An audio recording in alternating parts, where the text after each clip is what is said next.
नमस्कार मेरे प्यारे साथियों, मैं हूं सिद्धार्थ चौधरी और मेरे YouTube channel Siddharth RPSC exam में आपका हार्दिक स्वागत है। मेरे साथियों, आज का सेशन है सेल बायोलॉजी का पार्ट 7, जिसमें हम microbodies, centrosome, cilia and flagella और वैक्यूल और साइटोस्केलेटन स्ट्रक्चर के बारे में पढ़ेंगे। सबसे पहले हम इनकी थ्योरी पढ़ेंगे, उसके बाद में हम एमसीक्यू प्रैक्टिस के माध्यम से प्रश्नों को हल करेंगे। तो मेरे साथियों, सेशन को स्टार्ट करने से पहले जो कोई साथी मेरे चैनल पे नया है तो मेरे चैनल को ज़रूर सब्सक्राइब कर लेना और बेल आइकन को ज़रूर प्रेस कर लेना, ताकि आने वाली क्लास का नोटिफिकेशन उनको सबसे पहले मिल सके। और आज का session RPSC first grade, second grade और लैब असिस्टेंट जैसी एग्ज़ाम के लिए बहुत यूजफुल होने वाला है।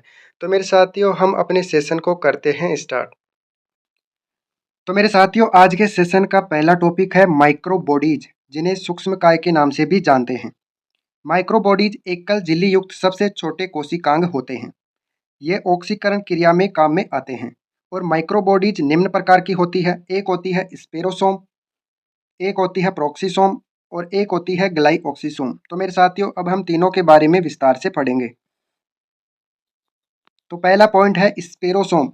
इन्हें प्लांट लाइसोसोम के नाम से भी जानते हैं, ओलियोसोम के नाम से भी जाना जाता है और ऑयल स्टोरिंग बॉडी के नाम से भी जानते हैं। इसकी खोज पेरनर नामक वैज्ञानिक ने की।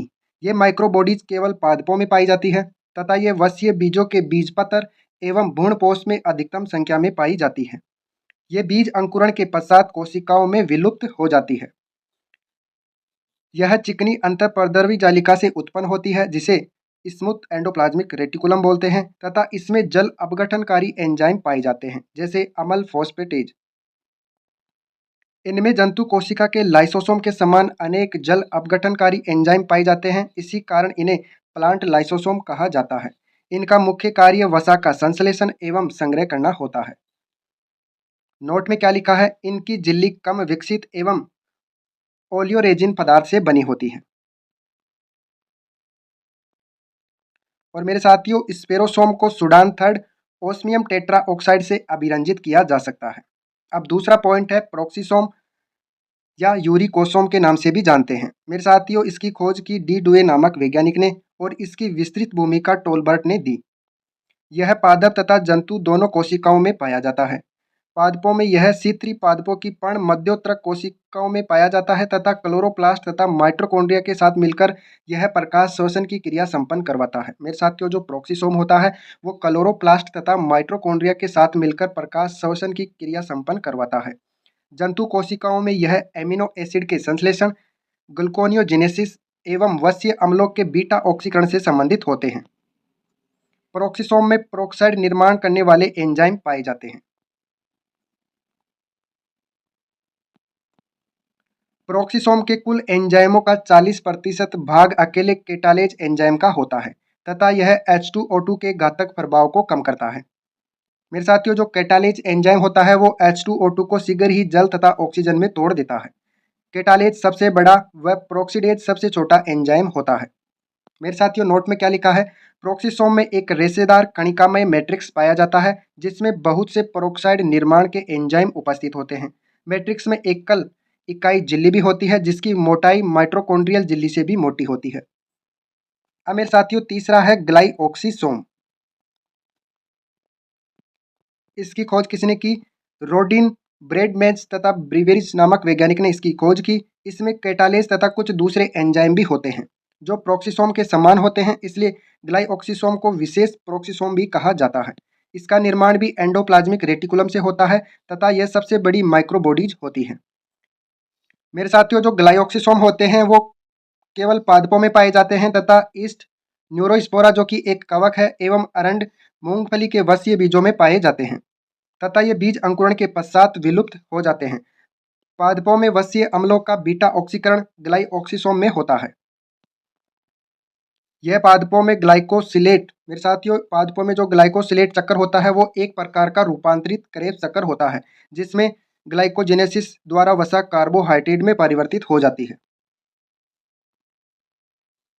अब मेरे साथियों, आपका माइक्रोबॉडीज तो कंप्लीट हो गया। अब हम पढ़ेंगे सेंट्रोसोम के बारे में। सेंट्रोसोम को तारकाय के नाम से भी जानते हैं। इसकी परिभाषा क्या है? यह दो सेंट्रियोल तथा सेंट्रोस्फीयर का बना होता है जिसे सेंट्रोसोम कहते हैं।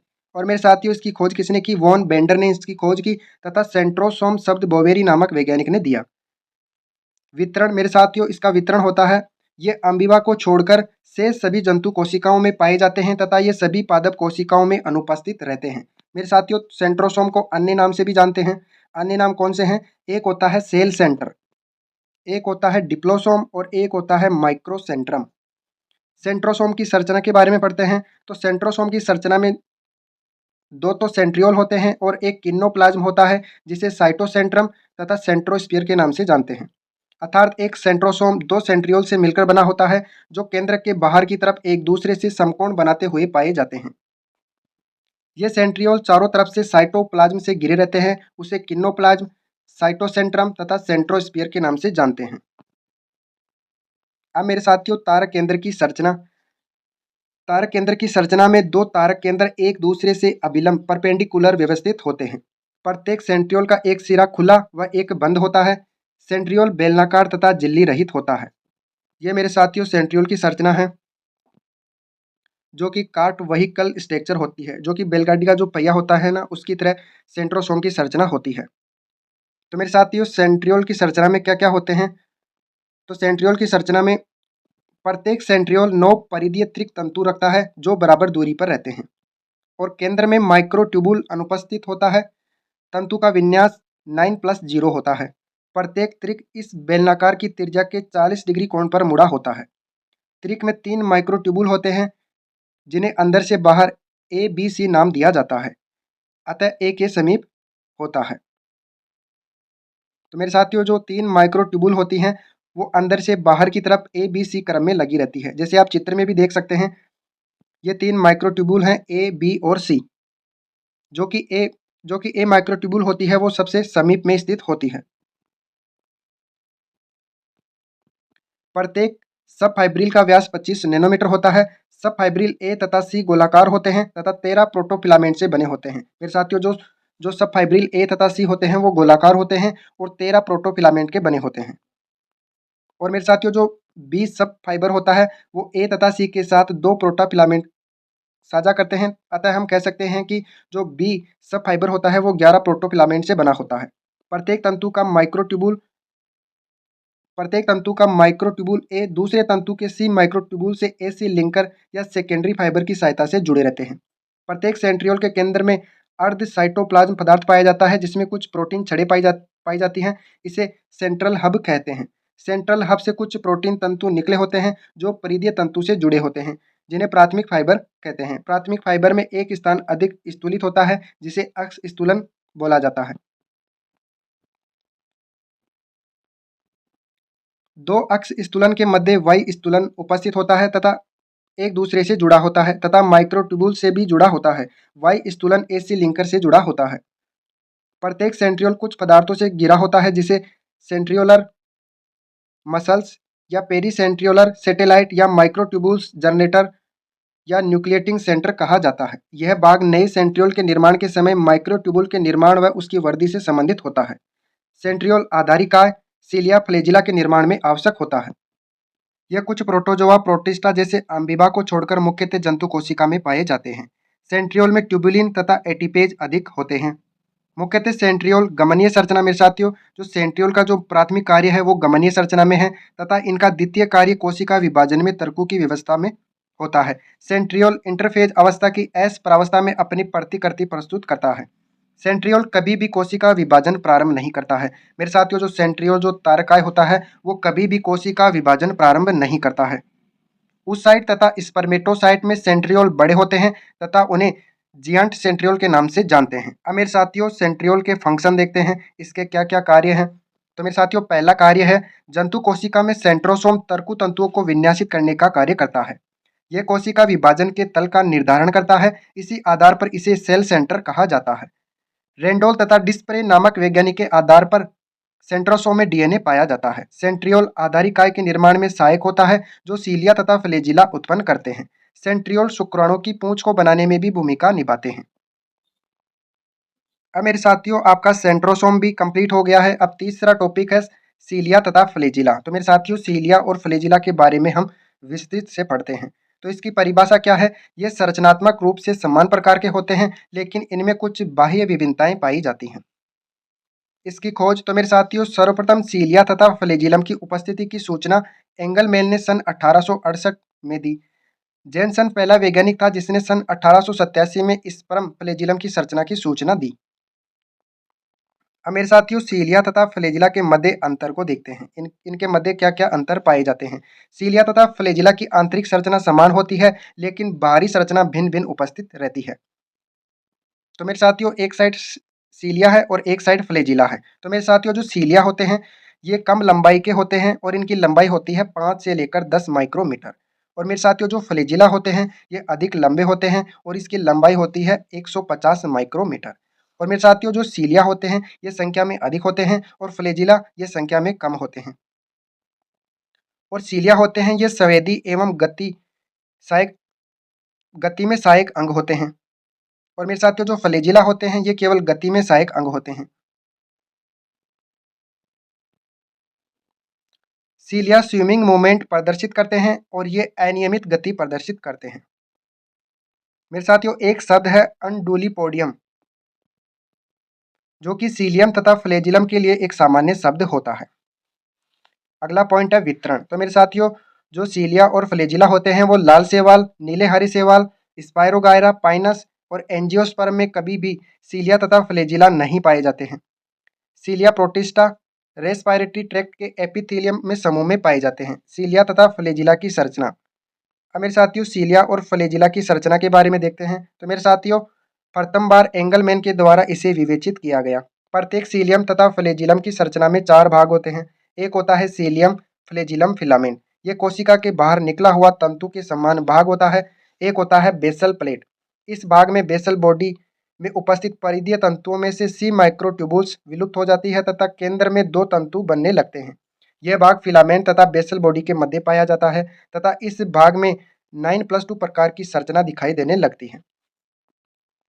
एक पार्ट आता है बेसल बॉडी जिसे जिसे काइनेटोसोम, ब्लेफेरोप्लास्ट या बेसल ग्रेन्यूल के नाम से जानते हैं। यह बेसल प्लेट के नीचे पाया जाता है या कोशिका झिल्ली की आंतरिक सतह पर मिलता है तथा इसकी संरचना सेंट्रियोल के समान होती है।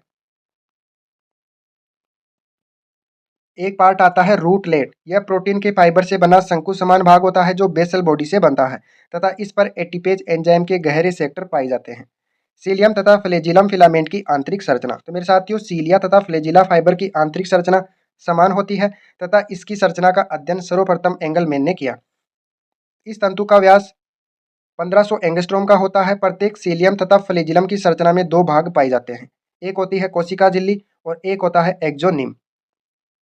प्रत्येक एक्सोनिम में 9+2 प्रकार की संरचना प्रदर्शित करता है, जिसमें परिधि की तरफ पाए जाने वाला प्रत्येक तंतु 2 माइक्रोट्यूबुल्स ए तथा बी से बना होता है। इसमें से ए माइक्रोट्यूबुल संकरी व बी माइक्रोट्यूबुल्स चौड़ी होती है। ये ए तथा बी माइक्रोट्यूबुल्स ट्यूबुलिन प्रोटीन की बनी होती है। ए माइक्रोट्यूबुल्स से 2 भुजाएं निकली होती है, जिनमें एक भुजा हुक के समान होती है तथा दूसरी सीधी या रेखीय होती है। प्रत्येक परिधीय तंतु आपस में ए बी लिंकर के द्वारा जुड़े रहते हैं। यह लिंकर नेक्जिन प्रोटीन से बना होता है। एक्सोनिम के केंद्र में भी 2 तंतु पाए जाते हैं जो एक माइक्रोट्यूबुल से बने होते हैं। इन तंतुओं के बाहर की तरफ एक केंद्रीय आवरण पाया जाता है। परिधीय तंतु से कुछ अरीय तंतु का निर्माण होता है जो प्लेट ट्रांजिशन जंक्शन के द्वारा केंद्रीय आवरण से जुड़े रहते हैं। ये मेरे साथियों चित्र दिया हुआ है, जिसमें ये बी ट्यूबुल्स होती हैं, ये ए ट्यूबुल्स होती हैं, ये नेक्जिन प्रोटीन होती हैं जो इनको जोड़ने का काम करती है, ये इनर शीट होती है और ये रेडियल स्पोक्स पाए जाते हैं। ये सेंट्रियल माइक्रोट्यूबुल होती हैं जो 2 होती हैं और बाहर की तरफ 9 माइक्रोट्यूबुल्स पाई जाती है और केंद्र में 2 पाई जाती हैं। इसी कारण इसकी संरचना होती है 9+2 और बाहर की तरफ प्लाज्मा मेम्ब्रेन होती है। मेरे साथियों, नोट में क्या दे रखा है, किन्नोसीलिया जिन्हें सत्यसीलिया बोलते हैं में बेसल बॉडी पाई जाती है तथा वह गति का कार्य करती है, जबकि स्टेरोसीलिया जो कि सीलिया के समान ही होते हैं लेकिन उसमें न तो बेसल बॉडी पाई जाती है और न ही गति प्रदर्शित करते हैं। और जो स्टीरियोसीलिया होते हैं वो अंतःकरण में पाई जाती है। अब मेरे साथियों, फ्लैजिला एंड सीलिया तो कंप्लीट हो गया है। अब हम पढ़ेंगे रसदानी, जिसे वैक्यूल के नाम से जानते हैं। इसकी परिभाषा क्या है? इसमें पाए जाने वाला पदार्थ कोशिका द्रव्य नहीं होता है और ये रिक्तिकाएं जीवित और ये रिक्तिकाएं जीव रहित पुट्टिकाएं होती हैं जो एक पतली झिल्ली टोनोप्लास्ट के द्वारा घिरी होती हैं। टोनोप्लास्ट लाइपोप्रोटीन की बनी होती है और ये सबसे पतली झिल्ली होती है। वैक्यूल की खोज किसने की? तो मेरे साथियों, पादपों में सर्वप्रथम रिक्तिका के बारे में इस पालनजानी ने बताया। अब मेरे साथियों, इसकी उत्पत्ति देखते हैं। तो वैक्यूल की उत्पत्ति एंडोप्लाज्मिक रेटिकुलम की सहायता से होती है। और रसदानी के प्रकार, तो मेरे साथियों रसदानी 4 प्रकार की होती है। एक होती है सेप वैक्यूल, एक होती है कॉन्ट्रैक्टाइल वैक्यूल, एक होती है गैस वैक्यूल और एक होती है फूड वैक्यूल। तो पहला पॉइंट है सेप वैक्यूल। तो मेरे साथियों, सेप वैक्यूल में इसमें पाए जाने वाले पदार्थ को कोशिका रस कहा जाता है। इसमें अनेक अकार्बनिक कार्बनिक पदार्थों के साथ साथ कुछ पोषक तत्व भी पाए जाते हैं। रिक्तिका में मिलने वाला कोशिका रस एक अजैविक घटक होता है। एक पादप कोशिका के केंद्र में एक बड़ी केंद्रीय रिक्तिका पाई जाती है जिसके कारण संपूर्ण जीवद्रव्य परिधीय रूप में पाया जाता है। जंतु कोशिका में जो रिक्तिका होती है वो प्राय अनुपस्थित होती है, लेकिन कुछ छोटी रिक्तिकाएं भी मिल सकती हैं। यह रिक्तिका प्राशन दाब का नियमन करती है। कोशिका रस हल्का अम्लीय एवं हाइपरटोनिक होता है। मेरे साथियों, जो पोटेशियम होता है वो रिक्तिका में मिलने वाला सबसे सामान्य तत्व होता है और सोडियम जो तत्व होता है वो स्फीति दाब को बनाए रखने में सहायक होता है। रिक्तिका को कोशिका के अपशिष्ट पदार्थों का संग्रह केंद्र कहा जाता है। रिक्तिका के कोशिका रस में एंथोसायनिन वर्णक पाया जाता है जो अम्लीय पीएच पर अलग अलग रंग देता है तथा क्षारीय पीएच पर नीला रंग देता है। रिक्तिका समस्थापन में भूमिका निभाती है। अब मेरे साथियों, नोट में क्या दे रखा है? पादप कोशिका में यह कोशिका का 90% स्थान घेरता है। मेरे साथियों, जो रिक्तिका होती है वो पादप कोशिका में कोशिका का 90% स्थान घेरता है। पौधों में बहुत से आयन व दूसरे पदार्थ सांद्रता प्रवणता के विपरीत टोनोप्लास्ट से होकर रसदानी में अभिगमित होते हैं। इस कारण से इनकी सांद्रता रसदानी में कोशिका द्रव्य की अपेक्षा काफी अधिक होती है। टोनोप्लास्ट झिल्ली पर वाहक प्रोटीन की उपस्थिति के कारण यह सक्रिय परिवहन प्रदर्शित करता है। अब मेरे साथियों, दूसरी वैक्यूल है कॉन्ट्रैक्टाइल वैक्यूल। ये कुछ सरल स्वच्छ जलीय जीव जैसे अमीबा पैरामीशियम में पाई जाती है तथा ये अपने आसपास स्थित अतिरिक्त जल को बाह्य माध्यम में मुक्त करती है। इसका मुख्य कार्य क्या होता है? प्राशरण, नियमन एवं उत्सर्जन करना। जब अमीबा को स्वच्छ जल से समुद्री जल में स्थानांतरित किया जाता है तब यह वैक्यूल विलुप्त हो जाती है और यदि इसे वापस स्वच्छ जल में स्थानांतरित किया जाता है तो यह रिक्तिका पुनः प्रकट हो जाती है। तीसरी वैक्यूल है गैस वैक्यूल। यह वैक्यूल कुछ प्रोकैरियोट में मिलती है जैसे ब्लू ग्रीन एल्गी या साइनोबैक्टीरिया। इनमें कुछ उपापचयी गैसें पाई जाती हैं तथा साथ ही इनकी झिल्ली सभी प्रकार की गैसों के लिए पारगम्य होती हैं। चौथे नंबर की है फूड वैक्यूल। पिनोसोम तथा फेगोसोम प्राथमिक लाइसोसोम के साथ संलयित होते हैं तथा फूड वैक्यूल का निर्माण करते हैं। इसमें अनेक पाचक एंजाइम पाए जाते हैं। अब मेरे साथियों, आपका वैक्यूल टॉपिक भी कंप्लीट हो गया है। अब है आपका पॉइंट कंकालीय संरचना, साइटोस्केलेटन स्ट्रक्चर। परिभाषा क्या है? यह झिल्ली विहीन नलिकाकार प्रोटीन युक्त विस्तृत जालिकावत तंतु होता है जो कोशिका दरों में मिलता है। उसे साइटोस्केलेटन कहते हैं।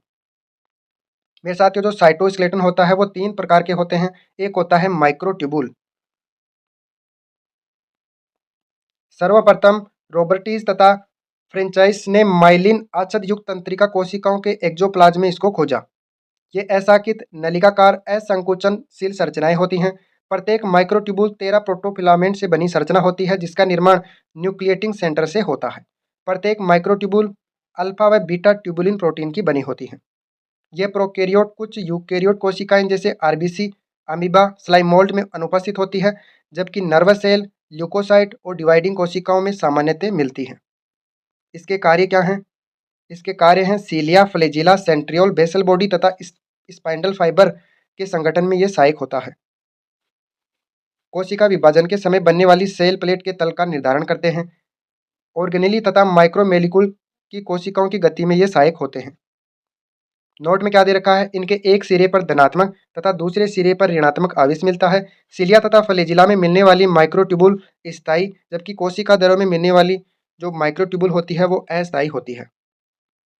ये मेरे साथियों माइक्रोट्यूबुल की स्ट्रक्चर है जिसमें अल्फा ट्यूबुलिन प्रोटीन होती है और एक बीटा ट्यूबुलिन प्रोटीन होती है। एक सिरा प्लस एंड होता है और एक सिरा माइनस एंड होता है और इसका व्यास होता है 25 नैनोमीटर। दूसरा साइटोस्केलेटन स्ट्रक्चर कौन सी है? माइक्रोफिलामेंट। ये छड़नुमा एक्टिन प्रोटीन से बनी संकुचनशील संरचनाएं होती हैं। ये प्राय कोशिका झिल्ली के नीचे स्थित होती है। मेरे साथियों, जो माइक्रोफिलामेंट होते हैं वो कोशिका झिल्ली के नीचे स्थित होते हैं और ये माइक्रोफिलामेंट की स्ट्रक्चर है जिसमें एक्टिन प्रोटीन पाई जाती है। इसके कार्य क्या हैं? ये कोशिका द्रव्य गति जिसे जी द्रव्य भ्रमण या साइक्लोसिस बोलते हैं, उसमें ये सहायक होता है। और इसका दूसरा कार्य क्या है? विदलन, कोशिका खाँच के निर्माण में। अमीबा में जो आभासी पैर होते हैं उनका ये निर्माण करता है और एंडोसाइटोसिस की क्रिया में भी माइक्रोफिलामेंट की महत्वपूर्ण भूमिका होती है और कोशिका की आकृति बनाए रखने में भी इसकी बहुत महत्वपूर्ण भूमिका होती है। अब मेरे साथियों, नोट में क्या लिख रखा है? पेशियों में मिलने वाले जो माइक्रोफाइब्रिल एक प्रकार के माइक्रोफिलामेंट होते हैं जिनमें एक्टिन व मायोसिन दोनों प्रोटीन पाई जाती है। मेरे साथियों, एक वर्ड आता है कैल्मोडुलिन। यह माइक्रोट्यूबुल, माइक्रोफिलामेंट एवं कैल्शियम प्रोटीन का एक समूह होता है जो कोशिका की गतिशीलता में सहायक होता है। अब तीसरा साइटोस्केलेटन स्ट्रक्चर कौन सी है? Intermediary fibres. ये पादप कोशिका में अनुपस्थित होते हैं। ये छड़नुमा असंकोचनशील संरचनाएं होती हैं जो अनेक प्रकार की प्रोटीन जैसे केराटिन, डेस्मिन आदि से बने होते हैं। ये कोशिका को स्थायित्व प्रदान करते हैं। कोशिका जंक्शन में मिलने वाली टोनो फाइबर एक प्रकार के इंटरमीडिएटरी फाइबर होते हैं। अब मेरे साथियों, आपकी थ्योरी तो कंप्लीट हो गई है। अब हम इन सभी के बारे में इंपॉर्टेंट प्रश्नों को एमसीक्यू प्रैक्टिस के माध्यम से सोल्व करेंगे। तो मेरे साथियों, पहला क्वेश्चन क्या है? एक कोशिकीय कंकाल इससे बना होता है। तो मेरे साथियों, कोशिकीय कंकाल किससे बना होता है? माइक्रोफिलामेंट से, माइक्रोफिलामेंट तथा सेलुलोज से, सेलुलोज तथा इंटरमीडिएट फिलामेंट से, माइक्रोट्यूबुल, इंटरमीडिएट फिलामेंट तथा माइक्रोफिलामेंट से। तो मेरे साथियों, अभी हमने पढ़ा है कि साइटोस्केलेटन होता है वो माइक्रोट्यूबुल, इंटरमीडिएट फिलामेंट तथा माइक्रोफिलामेंट से बने होते हैं। तो इसका 4 नंबर का ऑप्शन सही हो जाएगा। 2 नंबर का क्वेश्चन है, कोशिकीय कंकाल एक महत्वपूर्ण घटक होता है। तो मेरे साथियों, कोशिकीय कंकाल का एक महत्वपूर्ण घटक कौन सा है? तो माइक्रोट्यूबुल। तो इसका 4 नंबर का ऑप्शन सही हो जाएगा। अगला क्वेश्चन है, निम्न में से वह भाग जो कोशिका आधार एवं गति से प्रत्यक्ष रूप से संबंधित नहीं है। तो मेरे साथियों, इसका सही उत्तर हो जाएगा लाइसोसोम। लाइसोसोम में क्या होते हैं? जल अपघटनकारी एंजाइम पाए जाते हैं। ये कोशिका के आधार एवं गति से प्रत्यक्ष रूप से संबंधित नहीं होता है, जबकि कोशिका भित्ति, फ्लैजिलम और माइक्रोट्यूबुल्स ये कोशिका आधार व गति से प्रत्यक्ष रूप से संबंधित होते हैं। अगला क्वेश्चन है, निम्न में से वह जो डेस्मोसोम से सामान्य रूप से संबंधित होता है। तो मेरे साथियों, डेस्मोसोम से कौन सामान्य रूप से संबंधित होते हैं? तो वो होते हैं माइक्रोफिलामेंट। तो इसका 3 नंबर का ऑप्शन सही हो जाएगा। अगला क्वेश्चन है, माइक्रोफिलामेंट प्राय इस प्रोटीन से बने होते हैं। तो मेरे साथियों, जो माइक्रोफिलामेंट होते हैं वो एक्टिन प्रोटीन से बने होते हैं। अगला क्वेश्चन है, माइक्रोफिलामेंट लंबे, पतले, ठोस, संकुचनशील छड़ जो 6 से लेकर 10 नैनोमीटर व्यास के होते हैं, इसमें सहायक है। तो मेरे साथियों, ये किनमें सहायक होते हैं? तो गतिशीलता तथा अंतर्ग्रहण के कारण कोशिका झिल्ली की गति, माइक्रोविलाई का कार्य के लिए पेशियों का संकुचन तथा कोशिका झिल्ली का दोलन, कोशिका द्रव्य गति, जंतु कोशिका का विदलन, सूडोपोडिया का निर्माण। तो मेरे साथियों, ये सभी ऑप्शन सही हैं। तो इसका सही उत्तर हो जाएगा उपरोक्त सभी। अगला क्वेश्चन है, सही मिलान करना है और कूट के माध्यम से हमें सही उत्तर चुनना है। तो मेरे साथियों, जो माइक्रोट्यूबुल होते हैं वो सीलिया का संरचनात्मक भाग होते हैं। तो मेरे साथियों, पहला ऑप्शन तो सही है। जो सेंट्रियोल होते हैं वो हाइड्रोलेजेज संग्रह होते हैं। तो मेरे साथियों, ये ऑप्शन गलत हो गया। और प्रोक्सिसोम क्या होते हैं? पादपों में कार्बोहाइड्रेट, वसा तथा प्रोटीन का संग्रहण करते हैं। तो मेरे साथियों, प्रोक्सिसोम का ये कार्य नहीं होता है। तो इसका सही उत्तर हो जाएगा, फर्स्ट सही है, 2 तथा 3 गलत हैं। तो इसका 1 नंबर का ऑप्शन सही हो जाएगा। अगला क्वेश्चन है, ट्यूबुलिन प्रोटीन किसमें उपस्थित होती है? तो मेरे साथियों, ट्यूबुलिन प्रोटीन सीलिया तथा फ्लैजिला में भी पाई जाती है और माइक्रोट्यूबुल में भी पाई जाती है। तो दोनों ऑप्शन सही हो जाएंगे। तो इसका सही उत्तर हो जाएगा 2 तथा 3 दोनों। अगला क्वेश्चन है, माइक्रोट्यूबुल्स की खोज से संबंधित है। तो मेरे साथियों, माइक्रोट्यूबुल्स की खोज किसने की? तो इसका 3 नंबर का ऑप्शन सही हो जाएगा, डी रॉबर्टीज तथा फ्रेंचाई ने। अगला क्वेश्चन है, माइक्रोट्यूबुल का आकार होता है। तो मेरे साथियों, माइक्रोट्यूबुल का आकार होता है 25 नैनोमीटर। अगला क्वेश्चन है, माइक्रोट्यूबुल इनमें अनुपस्थित हैं। तो मेरे साथियों, जो माइक्रोट्यूबुल होते हैं वो माइटोकॉन्ड्रिया में अनुपस्थित होते हैं। अगला क्वेश्चन है, कोशिकीय संरचना में वह जो ध्रुवता प्रदर्शित करता है।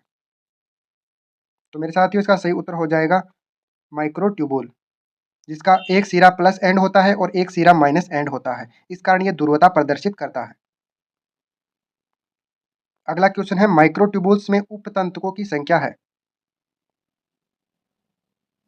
तो मेरे साथियों इसका सही उत्तर हो जाएगा 13 प्रोटोफिलामेंट पाए जाते हैं। अगला क्वेश्चन है एक्टिन तंतुओं के विन्यास का स्थायित्व तथा उसके गुण एवं कार्य इस पर निर्भर हैं। तो मेरे साथियों एक्टिन बंधक प्रोटीन इसका सही उत्तर हो जाएगा। माइक्रोट्यूबुल्स के लिए इस कथन को छोड़कर सभी सत्य हैं। तो मेरे साथियों एक कथन हमें गलत को चुनना है। तो इसका सही उत्तर है माइक्रोविलाई का मुख्य भाग होता है। तो मेरे साथियों जो माइक्रोट्यूबुल्स होते हैं वो माइक्रोविलाई का मुख्य भाग नहीं होते हैं। अगला क्वेश्चन है माइक्रोट्यूबुल्स का कार्य है। तो मेरे साथियों इसका सही उत्तर हो जाएगा सीलिया तथा फ्लैजेला की गति और तर्कु तंतु का निर्माण। तो इसका फोर्थ नंबर का ऑप्शन सही हो जाएगा, एक तथा दो दोनों। अगला क्वेश्चन है तर्कु तंतु इससे बने होते हैं। तो मेरे साथियों जो तर्कु तंतु होते हैं वो माइक्रोट्यूबुल से बने होते हैं। तो इसका 3 नंबर का ऑप्शन सही हो जाएगा। अगला क्वेश्चन है जब आंत्र की रेखीय दीर्घिगत नलिका समान कोशिकाओं को एक निश्चित रसायन द्वारा उपचारित करते हैं तो कोशिकाएं गोलाकार संरचनाओं में बदल जाती है। तो इनकी आंतरिक संरचनाएं की कौन सी संरचना है इस रसायन द्वारा बाधित होती है। तो मेरे साथियों इसका सही उत्तर हो जाएगा माइक्रोट्यूबुल्स।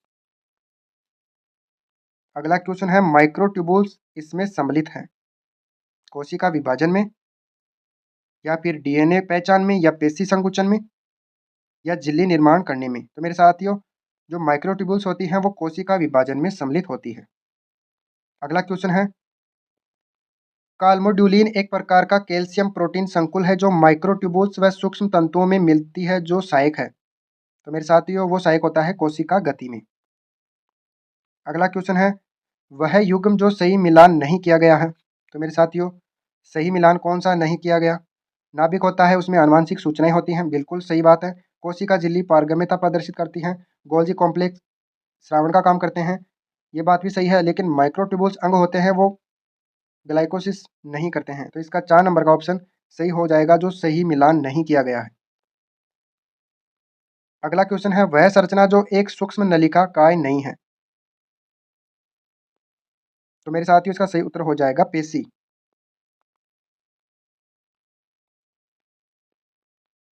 अगला क्वेश्चन है आधारिक कणिका इनसे संबंधित होती है। तो मेरे साथियों जो आधारिक कणिका होती है वो सीलिया तथा फ्लैजिला से संबंधित होती है। अगला क्वेश्चन है सीलिया तथा फ्लैजिला रखते हैं। तो मेरे साथियों सीलिया तथा फ्लैजिला समान संरचना लेकिन असमान आकार रखते हैं। तो इसका 3 नंबर का ऑप्शन सही हो जाएगा। अगला क्वेश्चन है इंटरमीडिएट फिलामेंट का प्राथमिक कार्य क्या होता है। तो मेरे साथियों इसका सही उत्तर हो जाएगा यांत्रिक स्थायित्व प्रदान करना। अगला क्वेश्चन है फ्लैजिला तथा सीलिया इनमें यह तंतु मिलते हैं। तो मेरे साथियों सीलिया और फ्लैजिला में कौन से तंतु मिलते हैं, तो माइक्रोट्यूबुल मिलते हैं। तो 3 नंबर का ऑप्शन सही हो जाएगा। अगला क्वेश्चन है सीलिया इनसे बनते हैं। तो सीलिया किन से बनते हैं, तो माइक्रोट्यूबुल से बनते हैं।